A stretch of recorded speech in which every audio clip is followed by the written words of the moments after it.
কতক্ষণ নারী দেখবা ভাইয়া, কতক্ষণ মোবাইলে ছবি দেব, শুধু শুধু শেষ পর্যন্ত হতাশা ছাড়া আর কিচ্ছু, শেষ পর্যন্ত মোবাইল বন্ধ করে দেওয়া ছাড়া আর কিচ্ছু। দেখতে দেখতে 3 ঘন্টা দেখার পরেও আফসোসে জমবে, কারণ ধরতেও পারলাম না, ছুঁইতেও পারলাম না, তো কি হইল? ফাঁকে দিয়া টাকাগুলো শেষ, এমবিও শেষ, জীবনও শেষ, যৌবনও শেষ, শরীরের সক্ষমতাও শেষ, আখেরাত তো নাই আগে, আখেরাত তো নাই আগে। আর কি রইল? আর কি পাইলাম? পরের নারী দেখে লাভ কি হলো? পরের বোনকে দেখে কি লাভ হলো?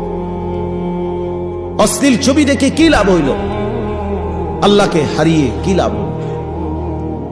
কেমনে বললে বুঝবেন আপনারা? আসলে আমরা বুঝি না, বুঝি না বাপ, মাঝে মাঝে বুঝি না, মাঝে মাঝে মনে হয় শুধু নিজেই কাঁদি, নিজেই কাঁদি।